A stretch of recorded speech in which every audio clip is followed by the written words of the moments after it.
राधे राधे।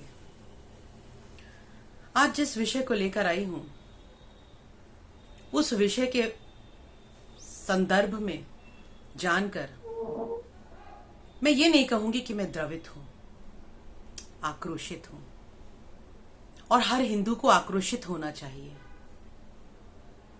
आए दिन हम देख रहे हैं, कभी किसी श्रद्धा को फ्रिज में पाया जाता है, कभी किसी बिटिया को ट्रॉली बैग में पाया जाता है, कभी कोई 19 वर्ष की निधि छत से धक्का दे दी जाती है, चौथी मंजिल से फेंक दी जाती है। आखिर कब तक चलेगा ये? और इसके पीछे जिम्मेदार कौन है? जब भी इस तरह की कोई खबर सामने आती है तो पूरा सोशल मीडिया दुखद भावनाओं से भर जाता है। उस बिटिया के प्रति दुखद आक्रोश दिखाई देने लगता है। हम लिव इन रिलेशनशिप को गालियां देने लगते हैं। हम सब कुछ करते हैं लेकिन इसकी जड़ में नहीं जाते। आखिर ऐसी क्या कमी है जो हमारी बेटियों को किसी मुसलमान की तरफ आकर्षित होने के लिए प्रेरित कर देती हैं? इस वीडियो को बनाने से पहले मैं एक बात स्पष्ट कर दूं कि मैं प्रेम विवाह के खिलाफ नहीं हूं, लेकिन हिंदुओं में प्रेम विवाह, आप एक जाति के हैं, दूसरी जाति से प्रेम विवाह करिए, मुझे कोई परेशानी नहीं है। आप बालिग हैं, आप अपना अच्छा बुरा समझने में सक्षम हैं, तो यदि आप प्रेम विवाह करना चाहते हैं, मैं उकसा नहीं रही, लेकिन आप करना चाहते हैं तो कानूनन आप कर सकते हैं, लेकिन हिंदुओं में करिए। क्योंकि हिंदू समाज एक ऐसा समाज है जो जानता है कि सप्तपदी का अर्थ क्या है, जो समाज के बंधन को स्वीकार करता है, जो जानता है विवाह की परंपरा क्या है, जो जानता है कि विवाह व्यवस्था का इस सामाजिक जीवन में क्या महत्व है। ये सिर्फ और सिर्फ हिंदू समाज ही जानता है। और ये बात कहते हुए मैं कतई ना तो झिझक रही हूं, ना मुझे ऐसा लग रहा है कि कोई मेरे खिलाफ बोलेगा। ये एक सनातन सच्चाई है और बहुत से उदाहरण उठाकर आप देख लीजिए। जिस विधर्मी समाज में आप जाते हैं वहां पर विवाह को लेकर कोई पवित्रता कायम नहीं की जाती।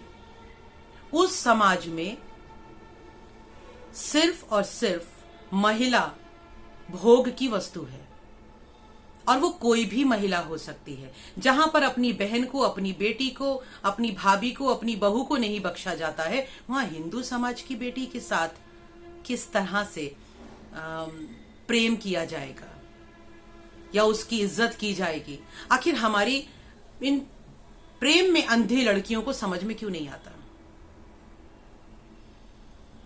इसलिए समझ में नहीं आता क्योंकि हमारी ये लड़कियां जब थोड़ी बड़ी होने शुरू होती हैं, थोड़ी बड़ी से मतलब मैं कहूंगी 5-6 वर्ष की होनी शुरू करती हैं, 4 वर्ष की होने लगती हैं, जरा अपने अंतर मन में झांक कर देखें माताएं और पिता, आपने अपनी बेटियों को हिंदुत्व का कौन सा संस्कार दिया? शर्म आती है 3 और 4 साल की लड़कियों को इतने गंदे भद्दे तरीके के कपड़े आप पहनाते हैं और उसे कहते हैं कि आप आधुनिक हैं। शर्म आती है 5 साल की लड़कियों को नृत्य करते हुआ देखकर, और उस नृत्य में वो इतने गंदे और भद्दे भाव भंगिमाएं दिखाती हैं और आप उसे नृत्य कहते हैं, कला कहते हैं। तो जिन मां बाप को इन बातों पर शर्म नहीं आती है, उन्हीं मां बाप की बच्चियों को बड़े होकर जवानी प्राप्त होने पे सेक्युलरिज्म के नाम पर किसी भी आफताब सूफियान या अब्दुल के घर जाने में शर्म नहीं आती है। आज के माता पिता अपने अंतर मन में झांक कर सोचे, उन्होंने कब अपने बच्चों से कहा कि सुबह अपने मंदिर में माथा टेको? उन्होंने कब अपने बच्चों को सिखाया कि तुम्हें हनुमान चालीसा का पाठ करना चाहिए? उन्होंने कब अपने बच्चों को बताया कि हमारी ये संस्कृति भगवान राम, भगवान श्री कृष्ण, मां सीता की है? नहीं बताया। इसको हमने पुरातन पंथी मान लिया। मूर्खों की तरह हमने उन लोगों की बातों पे विश्वास करना आरंभ कर दिया जो लोग हमारे भगवान पर उंगली उठा रहे थे। और बुद्धिजीवी कहलाने की दौड़ में, मॉडर्न कहलाने की दौड़ में हम ये भूल गए कि जो लोग हम पर उंगली उठा रहे हैं जरा उनके घरों में झांक कर देखिए।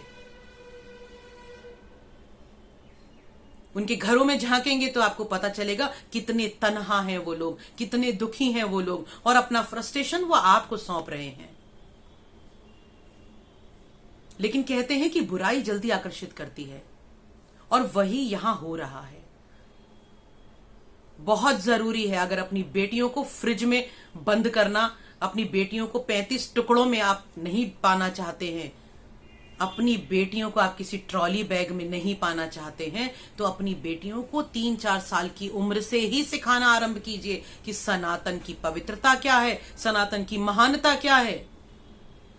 उन्हें बताइए कि हिंदू और मुसलमान अलग होता है, ये बताना पड़ेगा। गंगा जमुनी तहजीब जैसी कोई चीज नहीं होती है, क्योंकि गंगा और जमुना 2 पवित्र हिंदू नदियां हैं। हाँ, मैं कहूंगी हिंदू नदियां हैं, क्योंकि हिंदुत्व में ही इन्हें मां कहा जाता है। बाकी किसी भी संप्रदाय में मां नहीं कहा जाता नदियों को। तो फिर गंगा जमुनी तहजीब का अर्थ क्या हुआ? ये तो वही बात हो गई कि हिंदुत्व को हम जोड़ना चाहते हैं, लेकिन हम ये कह देते हैं कि हिंदू और मुसलमान एक हैं। हम संपूर्ण विश्व को जोड़ने की बात करते हैं, लेकिन विश्व को जोड़ने के चक्कर में उन लोगों का साथ देना शुरू करते हैं जो विश्व के टुकड़े करना चाहते हैं। नहीं, पहली बात अपने दिलो दिमाग पर बिठा लीजिए, गंगा जमुनी तहजीब जैसी कोई चीज नहीं होती है। इस शब्द का इस्तेमाल करना बंद कर दीजिए। सनातन संस्कृति ही एक ऐसी तहजीब है। तहजीब शब्द मैंने इसीलिए इस्तेमाल किया कि जो लोग गंगा जमुनी तहजीब के नाम पर हमें मूर्ख बना रहे हैं, तो वो समझ लें कि तहजीब तो कहीं भी लगा सकते हैं। सनातन संस्कृति ही एकमात्र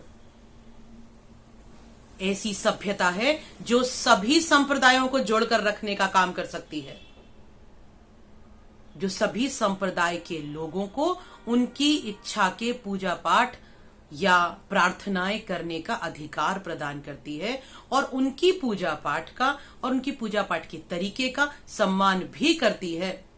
लेकिन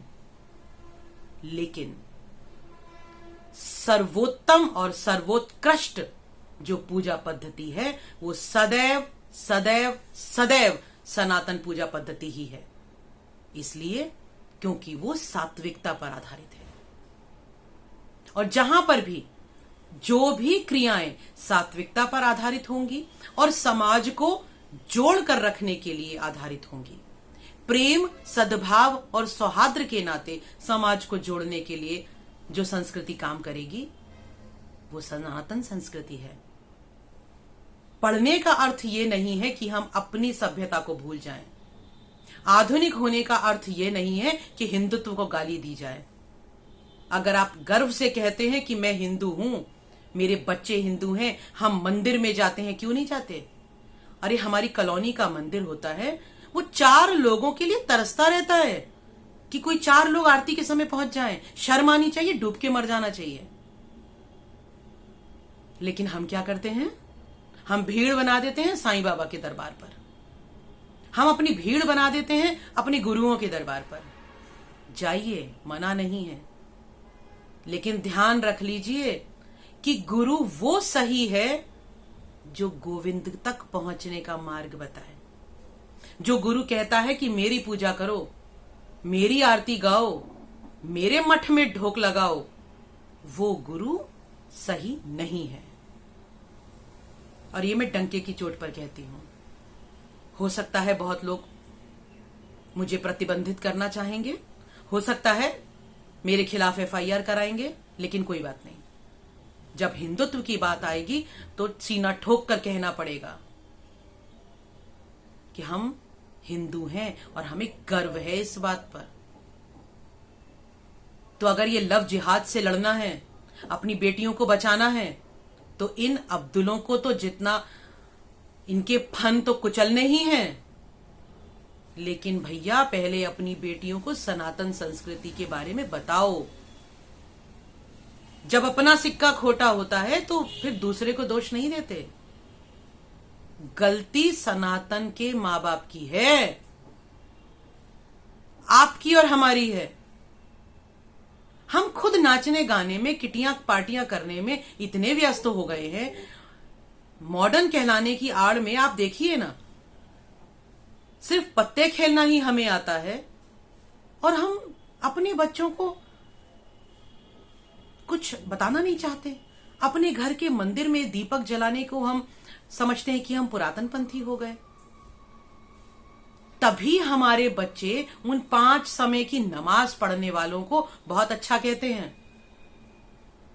क्योंकि हर प्राणी ये चाहता है, हर इंसान का बच्चा जब बड़ा होता है तो उसे जो सुख की तलाश है, जो आनंद की तलाश है, वो शांति, वो सुख, वो आनंद सनातन धर्म के मंदिरों में ही मिल सकता था, सनातन धर्म के ग्रंथों में ही मिल सकता था।